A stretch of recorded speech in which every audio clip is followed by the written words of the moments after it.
बलौदा बाजार में अब जनहित और जन भावनाएं अपना मायने खो चुकी हैं। उद्योगों की तानाशाही चल रही है, प्रशासनिक आतंकवाद चल रहा है। जनता के वोटों से जीत कर जाने वाले जनप्रतिनिधि, विधायक, जनता के पैसों से तनख्वाह पाने वाले राजस्व विभाग के अधिकारी, पुलिस के अधिकारी, सब उद्योगपतियों की सेवा में लीन हैं। प्लांटों में मजदूरों की लाशें गिर रही, आम तोड़ने वाले बेकसूर बच्चे, सड़कों से गुजरने वाले राहगीर, पेट्रोल पंप में पेट्रोल भरवाने वाले मोटरसाइकिल सवार, बुजुर्ग प्लांट के ब्लास्ट में खून से लथपथ हो रहे हैं। सब स्टेशन से 100 मीटर से कम दूरी तक खदान आ गई। लोगों के घर क्रैक हो रहे हैं, इतने शक्तिशाली विस्फोट किए जा रहे हैं। नवनिर्मित शाला भवन की दीवारें क्रैक हो रही हैं, लेकिन कोई कार्यवाही नहीं। श्रमिकों के अधिकार लूटे जा रहे हैं, श्रमिकों को डबल ओटी नहीं दिया जा रहा है, श्रमिकों को उनके वाजिब अधिकार नहीं दिए जा रहे हैं, कोई कार्यवाही नहीं। आखिर इन उद्योगपतियों को सत्ताधीशों का संरक्षण है।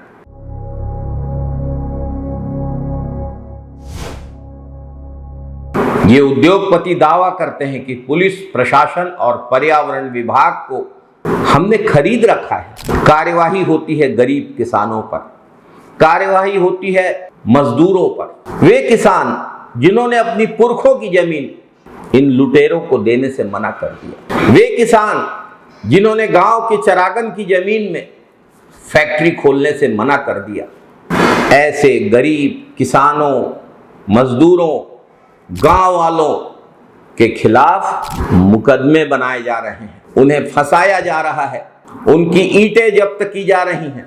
वैधानिक तरीके से अनुमति प्राप्त करके खुद की जमीन को घेरने के लिए बनाई हुई ईंटें। ऐसा लग रहा है कि भारत में, छत्तीसगढ़ में और खासकर बलौदा बाजार विधानसभा क्षेत्र में कहीं जनता की कोई आवाज सुनने वाला नहीं। ये तो लोकतंत्र नहीं है, ये तो उद्योगपतियों का गुलामी का तंत्र है, ये सत्ताधीशों के सत्ता के घमंड का तंत्र है।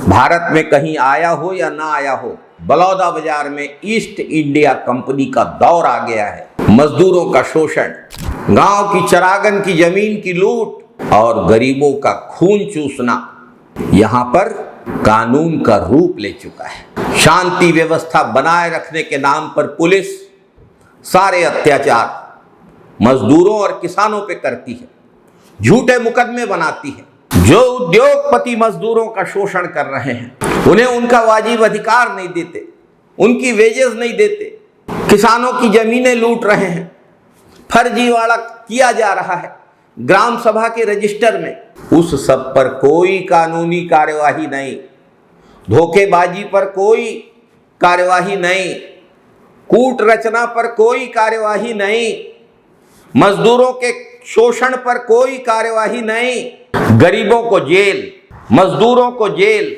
किसानों और गांव वालों पे झूठे फर्जी मुकदमे, प्रतिशोध की कार्यवाही। देवरी, घुलघुल, अलदा, चंडी, लिमाही, रिजदा, बलौदा बाजार के हर गांव में यही हो रहा है। बिना ग्राम सभा के फर्जी एनओसी बनाई जा रही है, रजिस्टर में कूट रचना की जा रही है, ठगों की तरह गांव वालों की जमीनें हड़पी जा रही हैं, किसानों की जमीनें हड़पी जा रही हैं, मजदूरों की रोजी रोटी चुराई जा रही है, मजदूरों के बोनस और ओवर टाइम का पैसा चुराया जा रहा है, मजदूरों के ड्रेस और डस्ट अलाउंस का हक छीना जा रहा है। सबसे दुर्भाग्य की बात कि ये चोरी, ये लूट, ये जालसाजी सत्ताधीशों के और पुलिस प्रशासन के संरक्षण में दिन दहाड़े की जा रही है। आज हम पर्दाफाश करेंगे हल्दा में कैसे फर्जी एनओसी के जरिए जमीन हड़पने की साजिश की गई, किस तरीके से ग्राम सभा के दस्तावेज में मंत्री के नजदीकी एक भाजपा नेता के दफ्तर में कूट रचना की गई और पुलिस विभाग कूट रचना की शिकायत पे कहता है कि अभी फोरेंसिक जांच के लिए गई है। नेताओं को फर्जी मुकदमे में फंसाने में 1 मिनट नहीं लगता।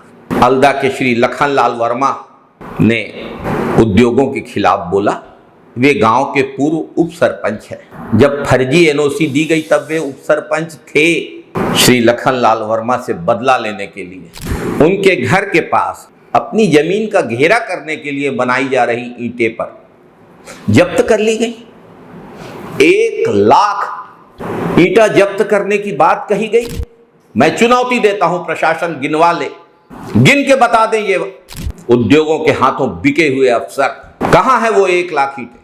और किसान को अपनी जमीन पे अपनी मिट्टी से अपने उपयोग के लिए ईंट बनाने का अधिकार है। उन्होंने बकायदा ग्राम पंचायत की अनुमति ली है। ठीक बगल में वर्तमान सरपंच का ईंटा भट्टा भी उन्हीं की जमीन पे है। लेकिन सिर्फ लखनलाल वर्मा पर कार्यवाही, झूठी खबरें छपवा के प्रशासन अपनी पीठ थपथपा रहा है। गिन के दिखा दें ये भ्रष्ट अफसर, नियम बता दें ये भ्रष्ट अफसर। अपनी रजिस्ट्री जमीन पर अपने अधूरे घर को पूरा करने के लिए, अपने घर की बाउंड्री वॉल करने के लिए ईंट बना रहे श्री लखनलाल वर्मा की ईंटें जब्त करने का क्या अधिकार है? प्रशासन को जवाब देना चाहिए। 1 ईंट नहीं बेची है उन्होंने, लेकिन उनके घर बनाने का सपना, अपनी जमीन का घेरा करने का सपना भाजपा सरकार ने छीन लिया। गांव वालों, किसानों, मजदूरों का खून चूस रही है भाजपा की सरकार। क्या अपराध है इनका? सिर्फ एक, वे अपनी जमीन, अपने गांव की चरागन की जमीन, अपनी खेती की जमीन में प्लांट बने ये नहीं चाहते हैं और पूरा गांव नहीं चाहता।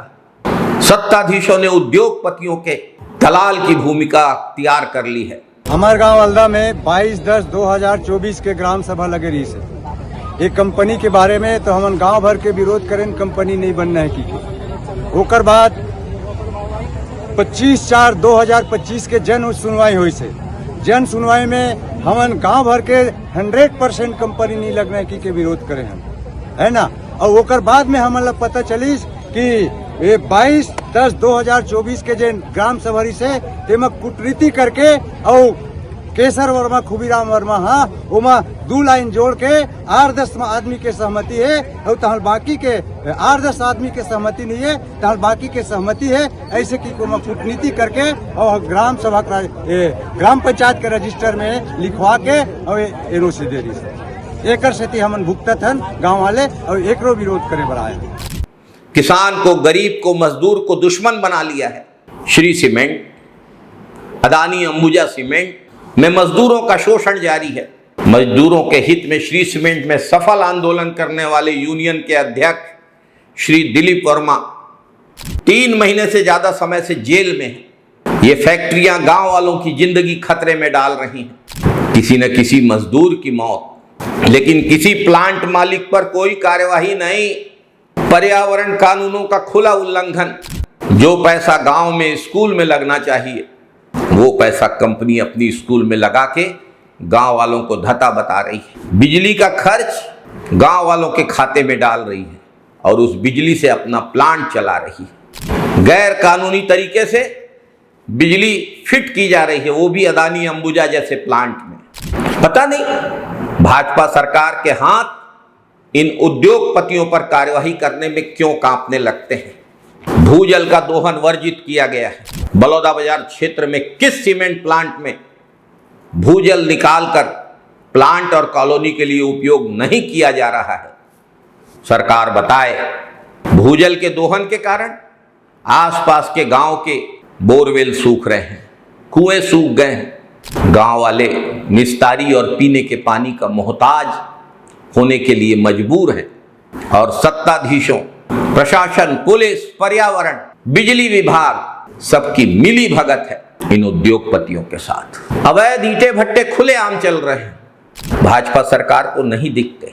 लेकिन अगर लखनलाल वर्मा गांव के लिए जमीन की आवाज बुलंद करने में आगे रहते हैं तो उनके लिए स्वयं के उपयोग के लिए कानूनन बनाई जा रही ईंटों को जब्त किया जाता है। गांव वालों पे, किसानों पर, मजदूरों पर, गरीबों पर डंडा और उद्योगपतियों को गुलदस्ता।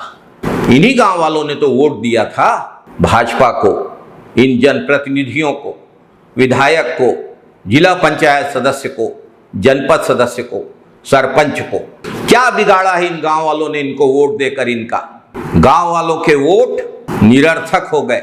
और उद्योगपतियों के नोट की कीमत बढ़ गई है इनकी आंखों में। ये घमंड और ये लालच ज्यादा दिन चलने वाला नहीं है। जो कुछ भी काला कुचक्र रचा जा रहा है गरीबों के खिलाफ, मजदूरों के खिलाफ, किसानों के खिलाफ, गांव वालों के खिलाफ, यह भाजपा सरकार की प्रत्यक्ष मिलीभगत के बिना हो ही नहीं सकता। ये सारी पुलिस कार्यवाहियां, मजदूर पे, किसान पर कार्यवाही करना हो तो पुलिस बिजली की गति से काम करती है, और जब इस फर्जीवाड़े पे जांच करना हो तो पुलिस कछुए से भी धीरे हो जाती है। बलौदाबाजार के लोग, बलौदाबाजार विधानसभा के मतदाता इस सारी लूट को, फर्जी एनओसी के खेल को, पुलिस के दमन चक्र को समझ रहे हैं। यह सब यहाँ के सत्ताधीशों की शह पर चल रहा है। जनता की सेवा के लिए बनी पुलिस और प्रशासन तनख्वाह तो जनता के पैसों से ले रहे हैं, लेकिन सत्ताधीशों के दबाव में सेवा उद्योगपतियों की कर रहे हैं। बलौदाबाजार की जनता को गुलाम समझ लिया है इन लोगों ने। भाजपा की सरकार किसानों, मजदूरों, गरीबों, गांव वालों के हितों की कीमत पर उद्योगपतियों के आगे लाल कालीन बिछाने में लगी हुई है। अदानी, अंबुजा और श्री सीमेंट जैसे उद्योगों के आगे सरकार ने घुटने टेक दिए हैं।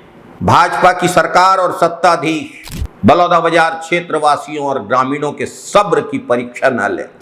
जिस जनता ने आपको वोट देकर विधायक बनाया है, मंत्री बनाया है, जिला पंचायत और जनपद बनाया है, सरपंच बनाया है, वही जनता समय आने पर आपको आपकी जगह दिखा देगी। जहां से आप आए थे उससे बुरी स्थिति में आप पहुंच जाएंगे। सत्ता की चकाचौंध में, सत्ता के घमंड में, नोटों की लालच में वोटों की ताकत को दरकिनार करना बहुत भारी पड़ेगा। जय हिंद, जय छत्तीसगढ़, वंदे मातरम साथियों।